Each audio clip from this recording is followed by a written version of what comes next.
help to get into the playoffs, but they've won 3 straight games since Lamar came back from his bout with COVID, and his offensive coordinator, Greg Roman, says right now he's playing better than anybody. I feel like I should play like that all the time. It's nothing more, nothing less. You know, I just got to keep doing what I'm doing, and the whole team, we just got to keep doing what we're doing. We haven't done anything yet, and like I said, we're fighting to get in the playoffs right now, so we just got to keep staying focused on the task at hand right now. Well, let's just put the numbers up on the screen and let you see just how good he's been these last 3 weeks. Those are NFL ranks that you see on the right side there. So he leads the league in total QBR. He's tied for the most total touchdowns. The Ravens have gone 3-0 during that stretch, including that thrilling Monday night game where they beat Cleveland. Again, they still do need help to get into the playoffs, but they feel like they'd be a pretty dangerous team were they to get there. Bart, you are my former Raven. What are you seeing in Lamar right now? What are you seeing in the Ravens?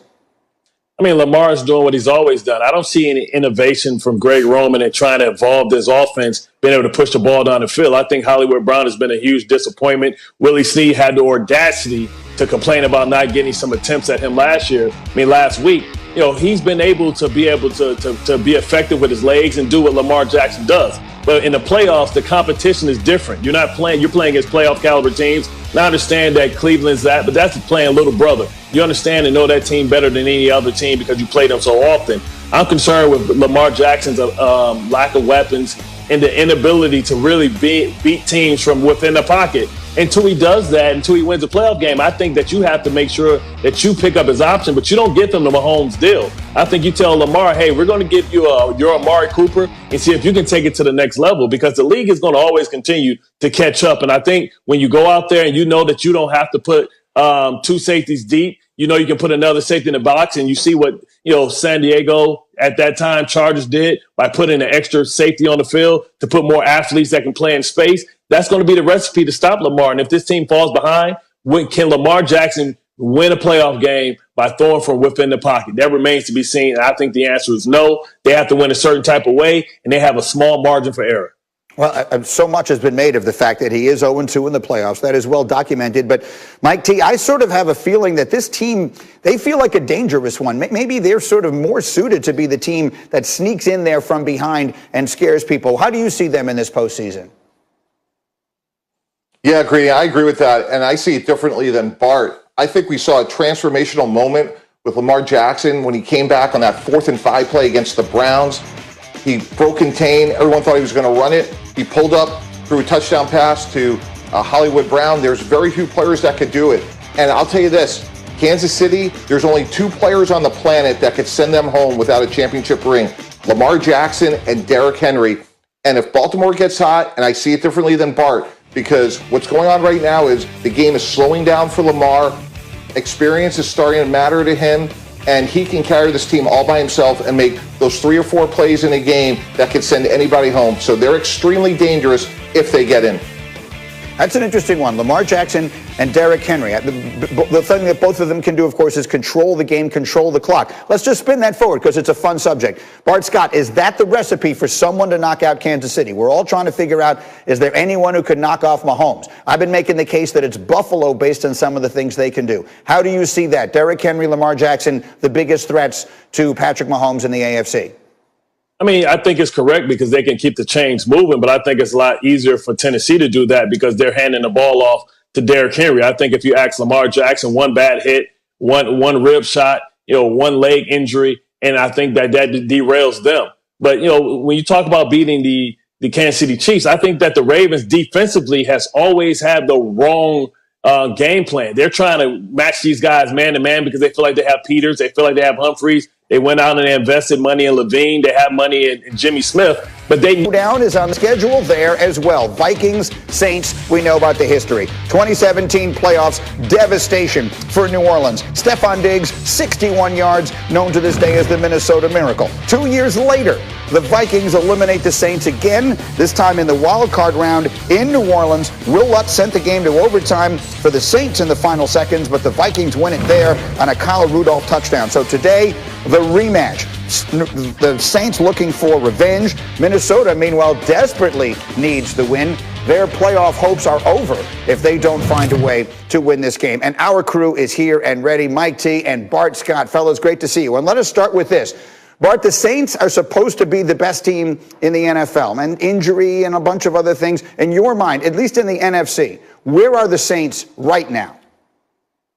They still are the best team in the NFL, but they just have to get right. And I think they have to change their game plan. Last week, Drew Brees looked mediocre at best, only completing 15 passes, under 50% of his attempts. Also, they need to start running the ball and going through Alvin Kamara. I mean, whenever you get a young quarterback, we remember about all the aging quarterbacks back in the day. I think about John Elway. I think about Peyton Manning. It was led by a strong running game.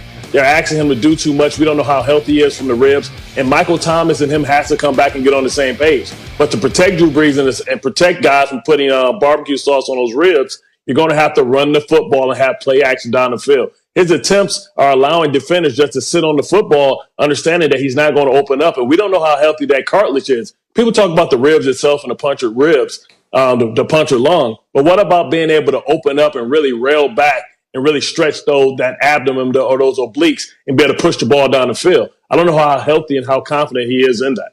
Well, we're going to wind up starting to see that, I suppose, here. Meanwhile, you mentioned Michael Thomas. A year ago, he was a legit contender for MVP. This has been something of a lost season for him, Mike Tannenbaum. What is your sense of what's going on there?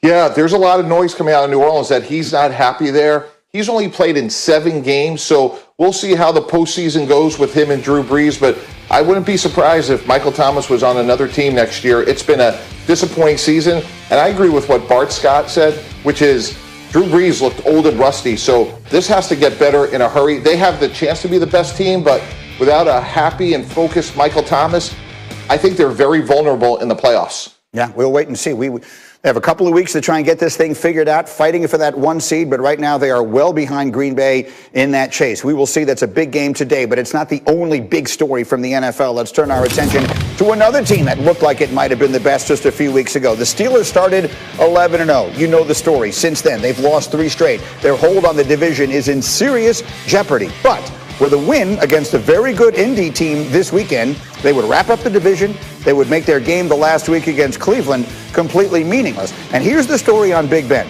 He is averaging the fastest time to throw this season, 2.3 seconds. And he has struggled immensely on slower developing plays, which ranks among the worst in the NFL this season when taking 3 or more seconds to throw the ball. And so, you know what, Mike Tannenbaum, I'm going to harken back to something you said on this show over the summer.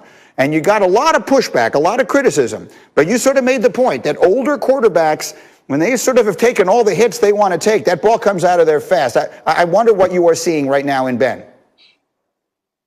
That's exactly right. And Greedy, you just mentioned it. He gets rid of the ball the fastest of any quarterback in the NFL. And Bart knows if you're a defender and you know the ball's coming out fast, it compresses the field. And what happens is that Von Bell play, that happens because you're not worried about the ball getting thrown over your head. And with Ben Roethlisberger right now, I saw it my firsthand when you look at guys like Vinny Testaverde, Jay Cutler in Miami, and Brett Favre. You get to a point, Greeny, you don't want to get hit anymore. He looks like he's 39, and it's close to the end for Ben Roethlisberger. Yeah, but so he's trying to ride off into the sunset here in what looked like a special season. So, Bart, as you watch it, what's wrong with the Steelers, and how do they fix it in 2 weeks?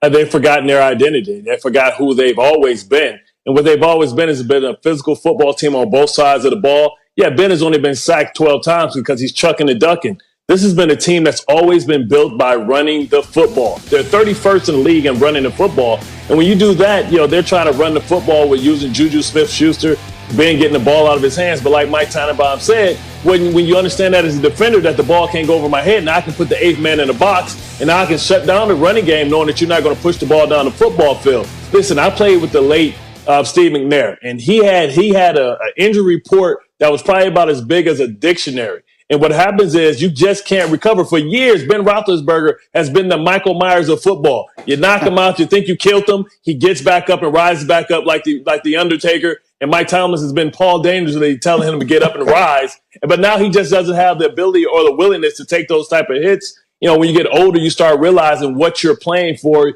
You have children. You want to have quality of life afterwards. Ben has been hinting at retirement for years. And now I think he's finally going to get his wish, because I don't think that he's going to retire. I think the Steelers are going to retire him.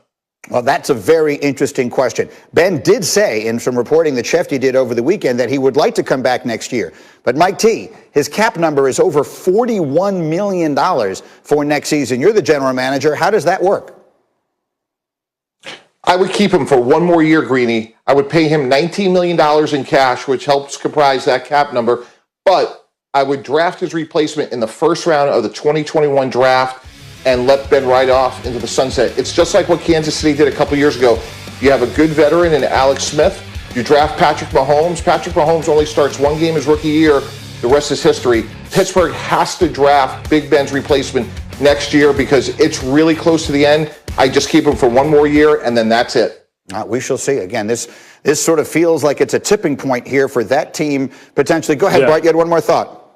Yeah, because I believe that you can't draft somebody because this is a team that's in their window. They're going to have to address the Bud Dupree if they're going to try and re-sign him back.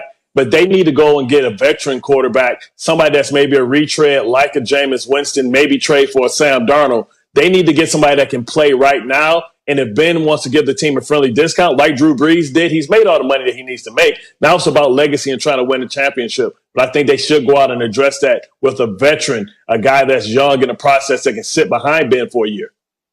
We will see. About 20 years ago, a Hall of Famer in the form of Jerome Bettis won the Super Bowl in his last game and rode off into the sunset. We'll see.